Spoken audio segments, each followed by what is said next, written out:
తిరుపతి జిల్లా సత్యవేడు నియోజకవర్గంలోని అంబేద్కర్ గురుకుల పాఠశాల బాలికల వసతి గృహంలో చదువు చెప్తున్నారా? విద్యార్థులకు వంటలు నేర్పిస్తున్నారా? స్టూడెంట్స్ తో సిబ్బంది వంట వండించారనే ఆరోపణలు వస్తున్నాయి. అయితే అలాంటిదేమీ లేదని ప్రిన్సిపాల్ ప్రసూన అంటున్నారు.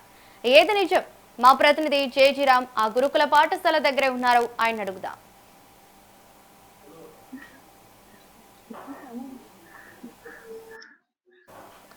జేజీరామ్ చెప్పండి. Thank you Ravali. తిరుపతి జిల్లా సత్యవేడు నియోజకవర్గానికి సంబంధించి ప్రస్తుతం మనం ఇక్కడ డాక్టర్ బిఆర్ అంబేద్కర్ గురుకుల పాఠశాల వద్ద అయితే ఉన్నాము.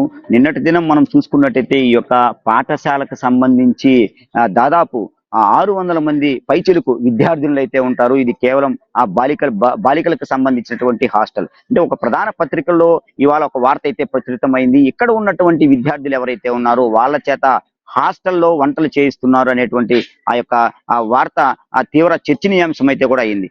ప్రస్తుతం మనం ఇక్కడ ఈ యొక్క గురుకుల పాఠశాల వద్ద అయితే ఉన్నాము. ఈ యొక్క గురుకుల పాఠశాల వద్ద మనం చూసుకున్నట్టయితే మొత్తం మీద ఇక్కడ ఉన్నటువంటి విద్యార్థులు అందరూ కూడా ప్రస్తుతం మధ్యాహ్నం 1 గంట అవుతూ ఉంది. 1 గంట అవుతున్నటువంటి ఈ క్రమంలో వీళ్ళందరూ కూడా భోజనాలు చేయడానికి కూడా ఈ యొక్క కిచెన్ కమ్ డైనింగ్ హాల్ ఏదైతే ఉందో అక్కడికి ప్రతి ఒక్కరు వచ్చేటువంటి సిచ్యువేషన్ కనపడుతుంది. 5వ తరగతి నుంచి దాదాపు ఇంటర్మీడియట్ సెకండ్ ఇయర్ కంప్లీట్ అయ్యేంత వరకు కూడా హాస్టల్లో విద్యార్థులందరూ కూడా ఇక్కడే ఉంటారు. దాదాపు 600 పైచులకు విద్యార్థులందరూ కూడా ఇక్కడ విద్యను అభ్యసించేటువంటి పరిస్థితి కనపడుతుంది. అయితే నిన్నటి దినం ఇవాళ ప్రచురితమైనటువంటి యొక్క వార్త ఏదైతే ఉందో పూర్తిగా కూడా జిల్లా వ్యాప్తంగానే కావచ్చు, పెద్ద ఎత్తున అటు చిత్తూరు తిరుపతి జిల్లాల్లో కూడా పెద్ద ఎత్తున ఇది చర్చనీయాంశంగా మారినటువంటి సిచ్యువేషన్ కనపడుతుంది. అయితే ఇక్కడ ఉన్నటువంటి విద్యార్థులు ఎవరైతే ఉన్నారో కొంతమంది చేత సిబ్బంది రాకపోవడంతో వాళ్ళ దగ్గర పూర్తిగా వంటలు చేయించారనేటువంటిది ఆ యొక్క వార్త పూర్తిగా సారాంశంగా కూడా మనకు తెలుస్తుంది. ప్రత్యక్షంగా మనం ఇప్పుడు చూస్తున్నాము. మధ్యాహ్నం 1 గంట కావడంతో ప్రతి ఒక్కరు పిల్లలు అంటే 5వ తరగతి నుంచి ఇంటర్మీడియట్ చదువుతున్నటువంటి విద్యార్థులందరూ ఇక్కడ హాస్టల్లో ఉంటారు. వీళ్ళందరూ కూడా పూర్తిగా భోజనం చేయడానికి ప్రతి ఒక్కరు కూడా ఈ యొక్క కిచెన్ కమ్ డైనింగ్ హాల్ ఏదైతే ఉందో ఈ యొక్క గురుకుల పాఠశాలకు సంబంధించి ప్రతి ఒక్కరు కూడా భోజనానికి చేయడానికి లోపలికి వెళ్ళేటువంటి సిచ్యువేషన్ అయితే కనపడుతూ ఉంది. అంటే ఇక్కడ నిన్నటి దినం జరిగినటువంటి ఈ యొక్క సిచ్యువేషన్ ఏదైతే ఉందో ఆ యొక్క పరిస్థితి చాలా అధ్వానంగా ఉన్నటువంటి పరిస్థితి కనపడుతుంది. అంటే దాదాపు ప్రభుత్వం ఇక్కడ పనిచేస్తున్నటువంటి సిబ్బంది 6 నుంచి 7 మాసాల వరకు జీతాలు ఇవ్వకపోవడంతో వాళ్ళు వివిధ పనుల గురించి బయటికి వెళ్ళిపోతున్నారనేటువంటిది వాళ్ళు ప్రధానంగా చెప్తూ ఉన్నారు. ఇక్కడ ఉన్నటువంటి సిబ్బంది వీళ్ళందరికీ కూడా విద్యార్థులు ఎవరైతే వచ్చారో లోపలికి డైనింగ్ సమయానికి అంటే భోజన సమయానికి వచ్చారో వాళ్ళందరికీ కూడా వంటలు వడ్డించడానికి పూర్తిగా కూడా ప్రతి ఒక్కరూ ఇక్కడ సిబ్బంది కూడా మరికొద్ది సేపట్లో హాజరయ్యేటువంటి సిచ్యువేషన్ అయితే కనపడుతూ ఉంది. అంటే వీళ్ళకు వండినటువంటి పదార్థాలు ఏవైతే ఉన్నాయో ఒక పక్క సాంబార్ కావచ్చు, మరో పక్క రైస్, ఇవన్నీ కూడా పూర్తిగా ఇక్కడ వడ్డించే ఏర్పాటు అయితే చూస్తున్నారు. మేడం, నిన్న ఈ పిల్లల దగ్గర వర్క్ చేయించారు అనేటువంటి ఒక ప్రధానంగా పత్రికలు వచ్చాయి. అంటే ఏమంటారండి? పిల్లలు వర్క్ చేయలేదు సార్, వాళ్ళ మదర్ వాడలేదు సార్. అందువల్ల వాళ్ళ పాప అగ్రెషన్ వాళ్ళ కోసం వాళ్ళ ఫ్రెండ్స్ తో పాటు వచ్చారు. ఎలా జరిగిందంటారు? అసలు ఏంటి ఆ కాన్సెప్ట్ ఏంటి? పిల్లల దగ్గర వంట చేయించడం అంటే ఏంటి? మేము వార్డెన్ వాళ్ళ పాప ఇక్కడ ఉండడం వల్ల పిల్లలు మెస్ లోకి వచ్చారండి సార్. మరంటే ఆ పత్రికలో ఎందుకు అలా రాశారని ఎందుకు అలా రాశారో మాకైతే తెలియదు సార్. ఎందుకు ఆ రూమర్స్ క్రియేట్ చేశారో తెలియదు. పిల్లలు చెప్పండి మేడం, చెప్పండి. పిల్లలు వాళ్ళ ఫ్రెండ్స్ తో పాటు వచ్చేసారు వాళ్ళ అమ్మ దగ్గరికి. వాళ్ళ అమ్మ ఉండడం వల్ల మెస్ లో వాళ్ళ అమ్మే సార్ వార్డెన్. వాళ్ళ అమ్మ ఉండడం వల్ల వాళ్ళ ఫ్రెండ్స్ కూడా అది ఇంటర్వెల్ టైంలో సార్. అంటే ప్రస్తుతం ఈ పిల్లలందరూ కూడా భోజనం చేసేటువంటి సిచ్యువేషన్ అయితే కనపడుతూ ఉంది. ఈ యొక్క హాస్టల్లో దాదాపు 600 మంది పైచిలకు కూడా విద్యార్థులు ఉండేటువంటి సిచ్యువేషన్ కనపడుతుంది. ఒకవైపు అంటే 2 వైపులా ఇక్కడ భోంచేయవచ్చు. దాదాపు ఒక్క సిట్టింగ్ లో 200 మందికి పైచిలకు కూడా ప్రతి ఒక్కరు కూడా ప్రశాంతంగా భోంచేసి వెళ్ళేటువంటి సదుపాయాలు అయితే ఇక్కడ ప్రభుత్వం పూర్తిగా కూడా వీళ్ళందరికీ కూడా ఏర్పాటు చేసినటువంటి పరిస్థితి. ప్రిన్సిపల్ ప్రసూన గారు మన దగ్గర ఉన్నారు. మేడం, నిన్న ఒక కథనం అయితే ప్రచురితమైంది. ఏంటి మేడం ఆ కథనంలో ఉన్నటువంటి అంతరార్థం ఏమంటారు? అసలు ఏం జరిగిందంటారు? వంట సిబ్బంది హఠాత్తుగా రాలేదు సార్. 4 రోజుల నుంచి రాను అని చెప్తున్నప్పటికీ నేను వాళ్ళని ప్రతినాస్తాన్ని తెచ్చుకోవడం జరిగింది. వాళ్ళ జీతాన్ని మాట్లాడుతుంది. అందులో సడన్ గా నచ్చిపోతే నేను సెక్యూరిటీ గారిని ఆయన అప్పుడు అయితే ఇక్కడ అదే పని చేస్తూ ఉన్నాను, కాస్త లేట్ అయింది. కానీ పేపర్ లో వచ్చిన ఫోటో చూసి నేను కూడా అవ్వకపోయాను. అప్పుడు నేను కేర్ దగ్గర మెమో ఇచ్చి ఎక్స్ప్లెనేషన్ ఇచ్చి వాళ్ళేమో వంట చేయలేదు, మా పాప కోసం వచ్చి మాట్లాడుతూ కూర్చున్నారు. అందులో ఒక ఇద్దరు మెస్ లీడర్స్ కూడా ఉన్నారు అని చెప్పింది. సో యాక్చువల్ గా మేము పిల్లలతో ఏ పని చేయలేదు. మేడం మొత్తం ఎంతమంది స్టూడెంట్స్ ఉంటారు, ఏ తరగతులు చదివే వాళ్ళు ఉన్నారు మేడం? ఇక్కడ 5వ తరగతి నుంచి ఇంటర్మీడియట్ సెకండ్ ఇయర్. టోటల్ గా ఎంతమంది స్టూడెంట్స్ ఉంటారు మేడం? అంటే టోటల్ గా అయితే ఇప్పుడు ప్రస్తుతం నా దగ్గర 510 మంది వచ్చి ఉంటారు సార్. యాక్చువల్ గా అయితే 640 మందికి గాను 620-30 మంది వస్తారు. అంటే స్టాఫ్ షార్టేజ్ ఉంది, వాళ్ళు ఇతర వర్కులకు వెళ్తూ ఉన్నారు, జీతాలు సక్రమంగా రాలేదంటున్నారు. అంటే వాళ్ళ కుటుంబాల పరిస్థితి నేపథ్యంలో ఇలా జరిగిందంటారా? పిల్లలు పూర్తిగా కూడా వంట చేసే విధంగా కూడా అక్కడ ఆ యొక్క ఫోటో ఆ చిత్రీకరణ అయితే ఉంది మేడం. లేదు సార్, స్టూడెంట్స్ వంట ఎప్పటికీ చేయించాం సార్. కూరగాయల దగ్గర కూర్చోవడం అనేది ఏదో మాట్లాడుతూ కూర్చున్నారని కేర్ టేకర్ చెప్పారు సార్. ఎట్టి పరిస్థితుల్లో నేను పిల్లల్ని ఆలోచించాను.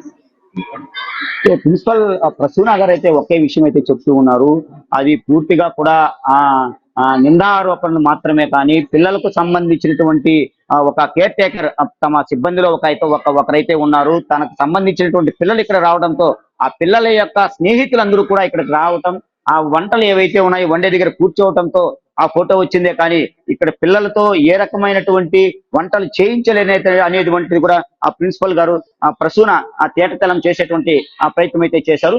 ఇక్కడ మనం కొంతమంది చూస్తే కూడా విద్యార్థులు ఉన్నారు, పూర్తిగా కూడా వాళ్ళకి వడ్డిస్తారు. ఇక్కడ పూర్తిగా కూడా సిబ్బంది పిల్లలకి వంటలు వడ్డించేటువంటి సిచ్యువేషన్ అయితే కనపడుతుంది. అంటే పిల్లలను కొంతమంది అడిగి తెలుసుకునేటువంటి ప్రయత్నం అయితే మనం చేస్తాం. అంటే ఎంతమందికి ఈ యొక్క పిల్లల దగ్గర వంటలు చేయించారు ఏంటి అనేటువంటిది, ఇది కరెక్టా కాదా అనేటువంటిది పిల్లల్ని అడిగి తెలుసుకునేటువంటి ప్రయత్నం అయితే మనం ఒకటి చేసేటువంటి క్రమంలో కూడా ముందుకెళ్తాం. ప్రస్తుతం మనం చూడవచ్చు ఈ యొక్క గురుకుల పాఠశాలకు సంబంధించినటువంటి అన్నం తినడానికి ప్రతి ఒక్కరు కూడా విద్యార్థులు పూర్తిగా కూడా ఇక్కడ రావడం అయితే జరిగింది. ఇక్కడికి సంబంధించినటువంటి సిబ్బంది దగ్గరుండి ప్రతి ఒక్కరికి కూడా వాళ్ళు ఆ యొక్క అన్నాలు అంటే ఆ భోజనం టైం కావస్తుంది కాబట్టి ప్రతి ఒక్కరు కూడా వండినటువంటి వంటలు వాళ్ళందరికీ కూడా వడ్డించేటువంటి సిచ్యువేషన్ అయితే మనకు కనపడుతూ ఉంది. అంటే ఇక్కడ కొంతమంది విద్యార్థులు అయితే ఉన్నారు, వాళ్ళని అడిగి తెలుసుకునేటువంటి ప్రయత్నం అయితే మనం చేసే సిచ్యువేషన్ కనపడుతుంది. అంటే ఆయన మీకు ఎప్పుడైనా ఇక్కడ వంట చేయమని చెప్పి ఏదైనా పనులు అయితే మీకు చెప్పారా? చెప్పారా నాయన ఎప్పుడన్నా? నువ్వు ఏం చదువుతావు, ఎక్కడి నుంచి వచ్చావు? Very good. ఎప్పటి నుంచి చదువుతున్నావు ఇక్కడ? 5th నుంచి చదువుతున్నావు. అంటే మీకు ఇంతకు ముందు ఎప్పుడన్నా ఇక్కడ వంట చేయండి, హాస్టల్లో ఆనియన్స్ కట్ చేయండి అలాంటివి ఏమైనా చెప్పారా మీకు పనులు? Okay okay. నీ పేరు నాన్న? జాహ్నవి. Very good. మరి కొంతమంది నాన్న చెప్పు, నీకు ఎప్పుడన్నా ఇంతకు ముందు ఇక్కడ వంటలు చేయమని చెప్పి చదివారా? నువ్వు ఏం చదువుతున్నావు, ఎక్కడి నుంచి వచ్చావు, ఏ ఊరు మీరు? ఏం చేయమని చెప్పలేదు సార్, నేను ఇక్కడ చదువుతున్నాను. మాది సాఫ్ట్వేర్. నా పేరు హరిశ్రీ, నేను 8th క్లాస్ చదువుతున్నాను. 8th క్లాస్ అంటే 5th క్లాస్ నుంచి ఇక్కడే ఉన్నావు. ఓకే. నీ పేరు నాన్న? హరిశ్రీ. హరిశ్రీ. మీరు చెప్పండి, మీ పేరు ఏంటి, మీరు ఎక్కడి నుంచి వచ్చారు, ఏం చదువుతున్నారు? నిలబడుకో. నా పేరు కేఈ మసాజ్. నేను సూళ్ళూరుపేట నుంచి వచ్చాను సార్. నేను ఇక్కడ ఏం పని చేయట్లేదు. నేను 5th క్లాస్ నుంచి ఇక్కడే చదువుతున్నాను సార్. ఉదయం ఏం పెడతారు, మధ్యాహ్నం ఏం పెడతారు, రాత్రి ఏం పెడతారు? మధ్యాహ్నం మాకు పులిహోర పెడతారు, మధ్యాహ్నం ఆకుకూరలు అండ్ అన్నం, కూర అన్ని పెడతారు సార్. నైట్ టైం డిన్నర్ ఏమి ఇస్తారు? నైట్ సాంబార్ పెడతారు, కర్రీ పెడతారు, మజ్జిగ పెడతారు. Very good. నాన్ వెజ్ ఏ రోజులు ఇస్తారు? నాన్ వెజ్ మంగళవారం, ఆదివారం. ఏమేమి ఇస్తారు నాన్న అప్పుడు? Non veg curry. Non veg అంటే ఏంటి? మటనా, చికెనా, ఎగ్గా? చికెన్. రైట్.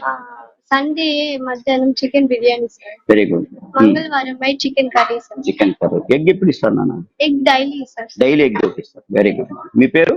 రైట్. అంటే ఇక్కడ ఉన్నటువంటి విద్యార్థులు కూడా చాలా క్లారిటీగా చెప్తున్నారు. అంటే 5వ క్లాస్ నుంచి ఇంటర్మీడియట్ సెకండ్ ఇయర్ వరకు కూడా వీళ్ళు ఇక్కడ పూర్తిగా కూడా విద్యను అభ్యసించేటువంటి పరిస్థితి కనపడుతుంది.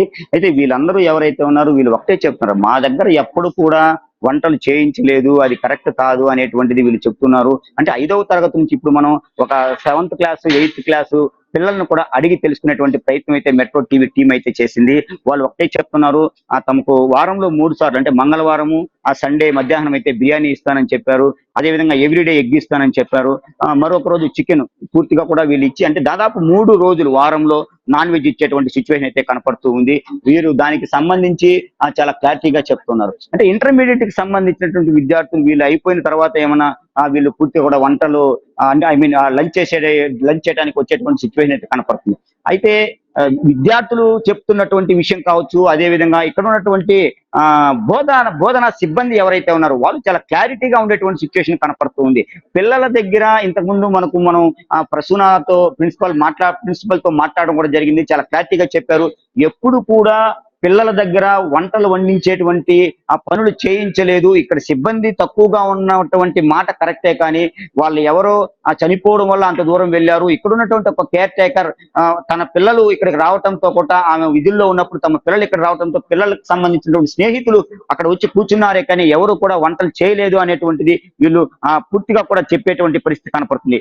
ఇప్పుడు మనం చూస్తే ఇక్కడ ఉన్నటువంటి సిబ్బంది చాలా క్లారిటీగా కూడా అందరికీ ప్రతి ఒక్కరికి భోజనాలు అయితే వడ్డిస్తూ ఉన్నారు. వైట్ రైస్, అదే విధంగా సాంబారు, మరోవైపు చూసుకున్నట్టయితే దొండకాయ కర్రీ, మరోవైపు వచ్చి మజ్జిగ.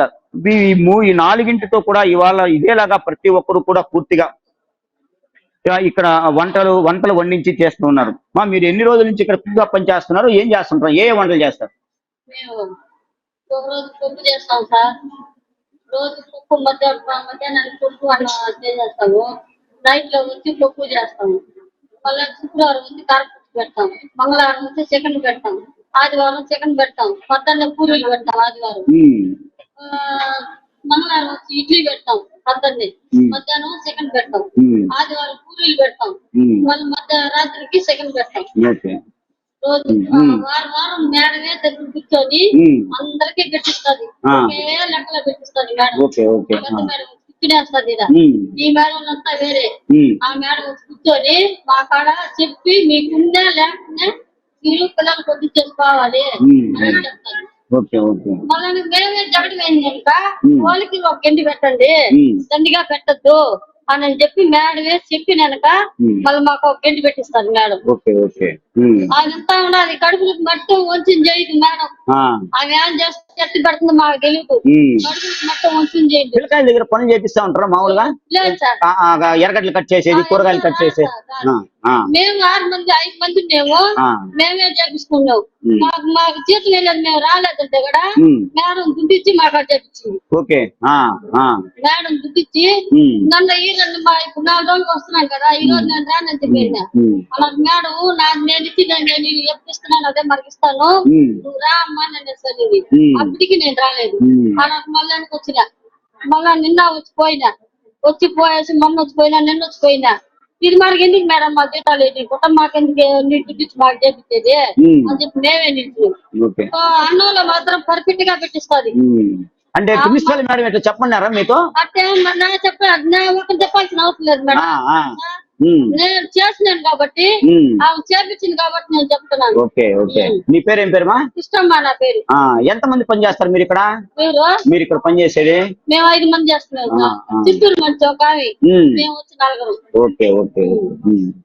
అన్నం మట్టం కూర మట్టం పర్ఫెక్ట్ గా పెట్టిస్తుంది. మాకు జీతం వేయకుండా కూడా అమ్మాయి మాకు పాపం లేదు. పాపమే బాగా పెట్టిస్తుంది. మొత్తం ఎంత మంది పిల్లకాయలు ఉంటారు ఇక్కడ? 800 మంది లేరు. Okay okay. ఇంతకు ముందు 800 మంది ఉన్నారు. 12 రోజులు పాస్ అయిన వాళ్ళంతా వెళ్ళిపోయినారు. Okay okay. అంతే సార్. సరే. బాగా చేపిస్తుంది, బాగా పెట్టిస్తుంది. మేడం వాళ్ళు వస్తారు, అడపదడప వచ్చి వాళ్ళు చేస్తారు కానీ పిల్లకాయలు కూడా అంతా చేతి. Okay okay. ఇప్పుడు విద్యార్థులు ఎవరైతే ఉన్నారో వీళ్ళందరూ కూడా పూర్తిగా వాళ్ళ ప్లేట్స్ వాళ్ళు తీసుకొని ప్రతి ఒక్కరు కూడా ఇక్కడ సిబ్బంది ఏదైతే వండి ఉంటారో వాళ్ళని అందరినీ కూడా పూర్తిగా ఇక్కడ తినేంత వరకు కూడా వీళ్ళు ఉంటారు. ప్రస్తుతం 5వ తరగతి నుంచి 10వ తరగతికి అంటే హై స్కూల్ కి సంబంధించినటువంటి విద్యార్థులతో పాటు ఈ యొక్క ఎలిమెంటరీ స్కూల్ విద్యార్థులు కూడా పూర్తిగా ఈ యొక్క భోజనం ఏదైతే వండి ఉంటారో హాస్టల్లో ఆ యొక్క సిబ్బంది 5 మంది పూర్తిగా కూడా వంటలు వండేసేటట్లు కూడా కృష్ణం అయితే చెప్తూ ఉంది. తాముకు జీతాలు రాకపోయినా ప్రిన్సిపల్ పూర్తిగా కూడా తన సొంత డబ్బుని వెచ్చించి మాకు జీతాలు ఇప్పించి ఇక్కడ ఉన్నటువంటి పిల్లలందరికీ కూడా పూర్తిగా భోజన ఏర్పాటు అయితే చేస్తూ ఉన్నారని చెప్తారు. మేము అప్పటికి ఎందుకు ఇలా చేస్తున్నారని మేడం అని అడుగుతున్నప్పుడు కూడా పిల్లల ఆకలి తీర్చేటువంటి బాధ్యత తనకు ఉందంటూ కూడా చూపించేటువంటి ప్రయత్నం, అంటే ప్రిన్సిపల్ చెప్పేటువంటి పరిస్థితి కనపడుతుంది. దాదాపు ఇక్కడ మనం చూడవచ్చు రెండు పక్కల కూడా ఇప్పటికీ ఒకవైపు ఒక 100 మంది, మరోవైపు ఒక 100 మంది పూర్తిగా కూడా పిల్లలందరూ కూడా భోజనాలు చేసేటువంటి సిచ్యువేషన్ కనపడుతుంది. ప్రతి ఒక్కరు కూడా ఆ మినరల్ వాటర్ తీసుకొచ్చుకొని వాళ్ళ ఆ భోజనాలు వాళ్ళు చేసేటువంటి పరిస్థితి. మరికొంతమంది విద్యార్థులు నిలబడుకొని ఉన్నారు. వీళ్ళు అయిపోయిన తర్వాత వాళ్ళు తర్వాత భోజనం చేసేటువంటి సిచ్యువేషన్ అయితే కనపడుతూ ఉంది. ఇక్కడ కొంతమంది చూస్తాం. అమ్మా మీరు నానా మీ పేరేంటి, ఎక్కడి నుంచి వచ్చారు, ఏం చదువుతారమ్మా? నేను చిత్తూరు నుంచి వచ్చాను. ఏం చదువుతున్నారు? Okay okay okay. అంటే ఇక్కడ పిల్లకాయల దగ్గర వంటలు చేపిస్తారంట, కరెక్ట్ అమ్మా అది? Okay okay. అంటే ఎప్పటి నుంచి మీరు ఎన్నేళ్ళుగా చదువుతున్నారు ఇక్కడ? ఈసారే వచ్చారు. ఓకే. మీరు నానా? ఓకే. అంటే ఓకే అమ్మా. ఇక్కడ ఏం ఫుడ్ ఇస్తారమ్మా మీకు? Right right. అంటే కొంతమంది ఇంటర్మీడియట్ పిల్లలతో కూడా మాట్లాడేటువంటి ప్రయత్నం అయితే చేశాము. వీళ్ళు చాలా క్లారిటీగా చెప్తూ ఉన్నారు. ఇక్కడ పూర్తిగా కూడా మంచి భోజనమే పెడుతూ ఉన్నారు. అయితే మేము కొత్తగా రావటం వల్ల ఇంకా ఏ రోజు ఏ మెనూ ఉంటుంది అనేది మాకు క్లారిటీగా తెలియదు. ప్రస్తుతం మేము బైపీసీ విద్యను అభ్యసిస్తూ ఉన్నామంటే ఇంటర్ ఫస్ట్ ఇయర్, ఇప్పటికే జూనియర్ ఇంటర్ లో కూడా వీళ్ళు జాయిన్ అవ్వడం జరిగింది. అంటే గతంలో ఉన్నటువంటి 10th విద్యార్థులు కావచ్చు, అదేవిధంగా inter first year second year అయిపోయినటువంటి విద్యార్థులు పూర్తిగా ఇక్కడ నుంచి విష్కరించారు, టీసీలు తీసుకొని వెళ్ళిపోయినటువంటి పరిస్థితి కనపడుతుంది. అయితే మొత్తం మీద హాస్టల్లో దాదాపు ప్రతిరోజు అంటే ఒక సిట్టింగ్ కి దాదాపు 200 మంది భోంచేస్తారు. అదేవిధంగా గతంలో నుంచి మనం చూసుకున్నట్టయితే 600 పైచులకి అయితే ఉన్నారు. ఇప్పుడు మొత్తం కూడా బయటకు వెళ్ళిపోయిన తర్వాత ఇప్పుడు 400 నుంచి 500 మంది విద్యార్థులు ఇక్కడ పూర్తిగా కూడా విద్యను అభ్యసించడమే కాకుండా ఈ హాస్టల్లో ఉన్నటువంటి ఫెసిలిటీస్ అన్నింటినీ, అంటే ప్రభుత్వం ఏ ఫెసిలిటీస్ కల్పిస్తుందో వాటన్నిటిని కూడా పూర్తిగా కూడా వీళ్ళు వినియోగించుకునేటువంటి పరిస్థితి కనపడుతుంది. ఆ విద్యార్థులకి ప్రతినిత్యం ఉదయం కావచ్చు, మధ్యాహ్నం కావచ్చు, నైట్ డిన్నర్ తో కూడా కలిపి మంచి భోజనాలు అయితే ఇక్కడ ఉన్నటువంటి సిబ్బంది ఇచ్చేటువంటి ఏర్పాటు అయితే చేస్తూ ఉన్నారు.